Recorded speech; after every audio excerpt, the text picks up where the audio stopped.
Série de vidéos sur la préparation au diplôme national de brevet en maths.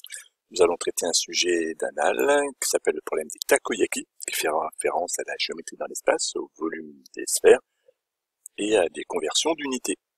Donc on me raconte une histoire. Lors d'un voyage à Osaka, Jade a mangé des takoyaki, qui sont des gâteaux japonais qu'elle veut refaire chez elle. Pour cela, elle dispose d'une plaque de cuisson qui comporte des moules à gâteaux, et tous les moules sont identiques. Chaque moule a la forme d'une demi-sphère de rayon 3 cm. On me donne deux rappels.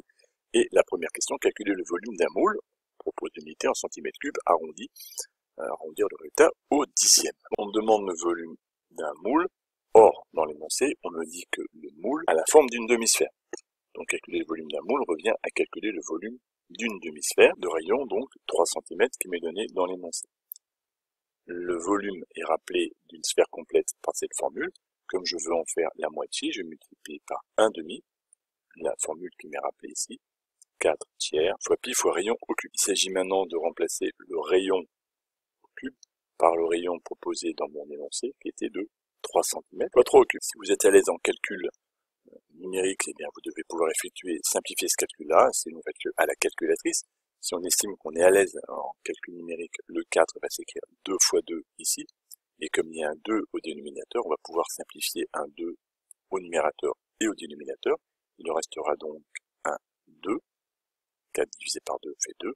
Ici, on a 3 au cube, donc 3 qui se multiplie 3 fois de suite par lui-même. Attention, 3 au cube, c'est pas 3 fois 3, c'est 3 fois 3 fois 3. Divisé par 3 au dénominateur, il va rester un 3 fois 3, c'est-à-dire 9.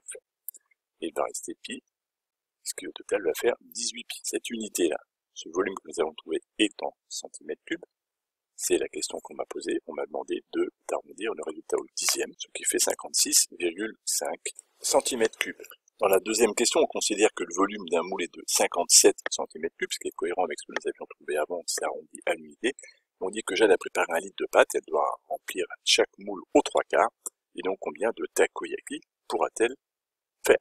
Il n'est peut-être pas inutile au brouillon de se faire un petit schéma pour comprendre. Donc Jade a déjà préparé 1 litre de pâte, qui est ici à gauche, et elle va remplir différents moules, dont chacun fait 57 cm. Première information, et on me dit que quand elle va remplir ces moules, elle va les remplir aux 3/4. La question est combien va-t-elle mettre donc de pâte dans chacun de ces moules?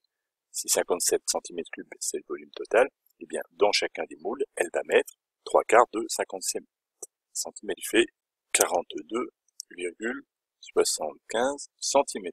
Donc dans chaque moule, elle met exactement 42,75 cm3. La difficulté, c'est combien de fois y a-t-il 42,75 cm3 dans 1 litre? On voit qu'on a un problème de conversion d'unité, puisque ici je suis en centimètres cubes, ici je suis en litres. Donc il faudrait convertir une des deux unités. Il y a une information de l'énoncé qui est là, qui me dit que 1 litre est égal à 1 décimètre cube. C'est-à-dire que quand elle a fait 1 litre de pâte, elle a fait exactement 1 décimètre cube de pâte. Déjà je me rapproche, il n'y a plus qu'à convertir maintenant des décimètres cubes en centimètres cubes. Mais vous devez savoir que 1 décimètre cube, cela fait 1000 centimètres cubes. Attention aux conversions, il y a 3 colonnes dans le tableau de conversion lorsqu'on travaille avec des volumes. Elle a donc un réservoir de 1000 centimètres cubes de pâte.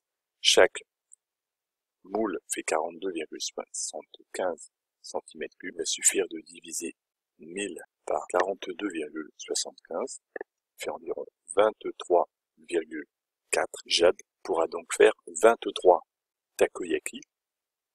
Et il restera un petit peu de pâte. Jade pourra donc faire 23 takoyaki.